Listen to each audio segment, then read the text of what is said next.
for peace, then the champion of human rights and renowned country in the field of software and computer science, India would not be at the top list among the world's most rape victim nations. Education. Kind of lesson. The country where sex education is necessary for the students of 5th and 6th class, what kind of moral values they are teaching to their students? वो American embassy वाली बात आती है कि वहाँ से जब से आया तो ये पीटीएम का हामी हो गया। भाईजान कोई पहले तहकीक कर लिया करो। ये 2014 की बात है। अमेरिकन एम्बेसी में अमेरिकन एम्बेसी एक और यूएसएड के इश्तराक से ये लोग एक डिबेट कंपटीशन ऑर्गेनाइज कर रहे थे, जिसमें कहा था कि जी is education necessary for peace, क्या तालीम अमन के लिए ज़रूरी है, आप इसके हक़ में बोलें या ख़िलाफ़ बोलें। मेरे एचओडी ने, मैं army public college of management and sciences में पढ़ता था, उनके शहीर तुम अच्छे तकरीर शकरीर कर लेते तो जाओ। मैंने कहा सर मैं अव्वल तो डिबेट कॉम्पिटिशन्स में हिस्सा नहीं लेता, मैं तो वैसे मुकर्रर हूँ, लेकिन यहाँ तो बिल्कुल भी नहीं जाऊँगा। पीछे अमेरिका का झंडा लगा होगा, सामने मैं तकरीर कर रहा हूँगा तो कोई भी तस्वीर लगा के बोलेगा गद्दार हो गए। मैं वापस आया क्लास में, देन आई रियलाइज्ड कि यार नहीं, हम लोग जो अमेरिका का झंडा पिछले 4-5 सालों से जला रहे थे उसका तो कोई फ़ायदा नहीं है। अखबार के नुक्कड़ में वो भी लोकल अखबार के नुक्कड़ में कोई छोटी सी सुर्खी लगी होती है कि शहीद सियालवी ने अमरीकी परचम नजर आतिश किया, अपने गम गुस्से का इजहार करते हुए कहा कि हम लोग अमरीकी ग़ुलामी नहीं करेंगे। मैंने कहा इसका क्या फ़ायदा। मुझे रियलाइज़ हुआ, मैंने कहा जाके मुँह पे बात करेंगे उनके सफ़ीरों काबीना के सामने। मैं गया एचओडी साहब के पास, मैंने कहा सर मैं जाना चाहता हूँ। एचओडी साहब ने हंस पड़े, उन्हें अंदाज़ा हो गया कि अब ये करना क्या चाह रहा है। उन्होंने कहा शहीद तो मुझे ज़रा तकरीर लिख के दो ना, और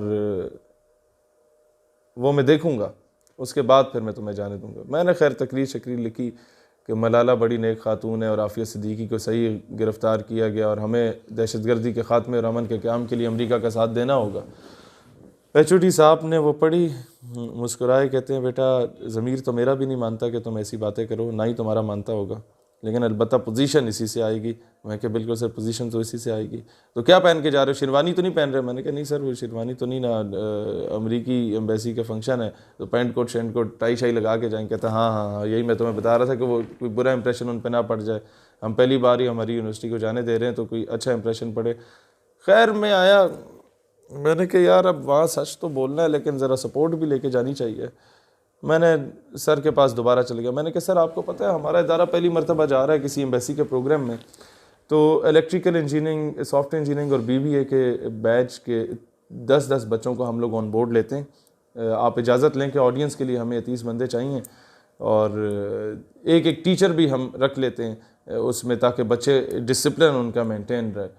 तो जब मैंने ये कहा कि टीचर भी रख लेते हैं तो उनके वहम गुमान में भी नहीं आया कि ये कोई जाके वहाँ पर दंगा शंगा करने के इरादे में। खैर उन्होंने कहा बिल्कुल ठीक है, तो मुझे लिस्टें प्रोवाइड करो किस किस को लेके जाना चाहिए। मैंने कहा सर मैं आपको लायक बच्चों की लिस्टें देता हूँ। अब ज़ाहिर है वो एक डिपार्टमेंट के एचओडी थे तो बाकी डिपार्टमेंट्स में कौन लायक है कौन नहीं है उससे तो उन्हें सरोकार नहीं था।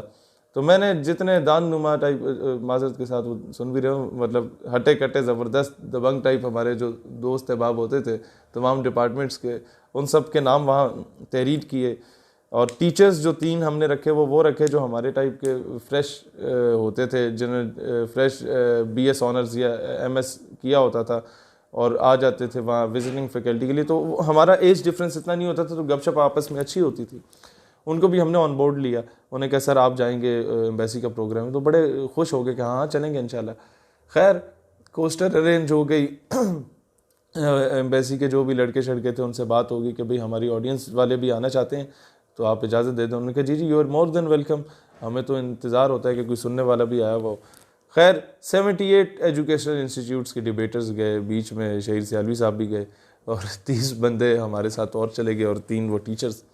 रास्ते में जनाब पेट्रोल पंप आता है, मैं उन्हें कहता हूँ जनाब ज़रा गाड़ी रोको। पेंट कोट मैंने पहना होता है और साथ एक थैला सा पकड़ा होता है, तो गाड़ी रोको यार मैं वॉशरूम जाना है। गया वॉशरूम में तो शहीद साहब जा पेंट कोट में रहे हैं, वॉशरूम से निकल रहे हैं तो शेरवानी ओढ़ी हुई है।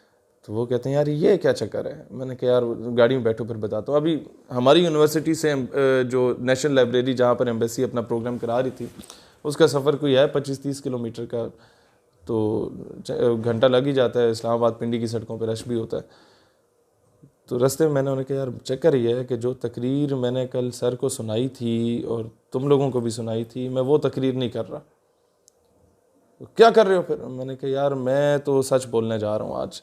या आर होएगा या पार होएगा। कहते नहीं यार असी सारे कटे जाएंगे। मैंने कहा यार बात यह है कि अगर निकाले गए तो पाकिस्तान की ज़मीन बड़ी ज़रखेज़ है, और जब लोगों को यह पता चलेगा कि इन्होंने अमेरिका की आंखों में आंखें डाल के बात की हैं, तो तुम लोगों को अगर निकाला भी गया तो अच्छी अच्छी यूनिवर्सिटीज़ में लोग तुम्हें एडमिशन भी दिलवाएंगे और तुम्हारे अखराजात भी खुद अफोर्ड करेंगे। तो वो थोड़े से खैर उन्हें मैंने मुतमईन कर लिया, और मैंने कहा बस मैं तकरीर शुरू करूँगा तो तुम लोगों ने जो है ना वो कर देने हैं, सपोर्ट इस तरह करनी है कि किसी की ज़रूरत ना हो आके मुझे रोके। खैर मैं तकरीर करने गया, क्या तकरीर की वो आप देख लेंगे। मुझे खुशी इस बात की हुई कि जब वो सेमिनार ख़त्म हुआ, सेमिनार क्या डिबेट कंपटीशन ख़त्म हुआ, तो ज़ाहिर है अब इनाम तो मुझे नहीं मिलना था, क्योंकि सच हमेशा कड़वा होता है और सच बोलने वाले को बागी और गद्दार का लेबल भी मिलता है। लेकिन तकरीर करके मैं ऑडिटोरियम से सीधा बाहर निकल गया और आधा ऑडिटोरियम जिंदाबाद मुर्दाबाद के नारे लगाता हुआ। What is the literacy rate of United States of America? It's 99%. If education is necessary for peace, then the so-called champion of human rights and world's most well-educated nation, the United States of America, would not be responsible for the insurgency and terrorism in Iran, in Iraq, in Syria, in Pakistan,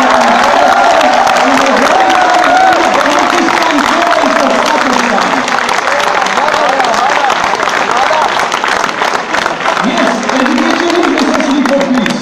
But what kind of education? The message of love, peace and prosperity which was given to us by the Holy Prophet sallallahu alaihi wasallam. The message which was given to us by the Holy Quran, that if you have killed a single human being, it means you have killed the whole humanity. And if you have killed the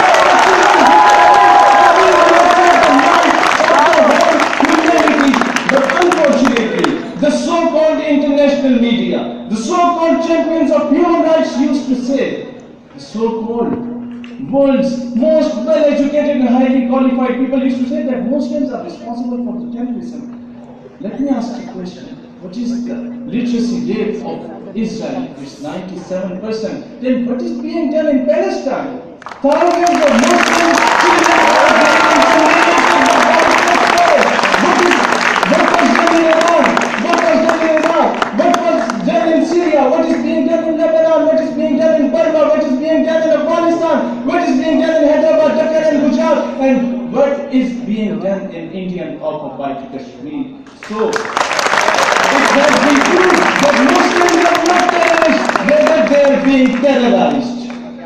बाहर निकल गया, और मुझे फ़ख्र इस बात का हासिल है, इस तकरीर में आपने सुना होगा कि I am the first one जिसने अमेरिकन एम्बेसी के प्रोग्राम में नामूस रिसालत सल्लल्लाहु अलैहि वसल्लम के दिफा की बात की। For peace, then Charlie Hebdo of the most well-educated country, France, would not be responsible for the anarchy in the entire Muslim world.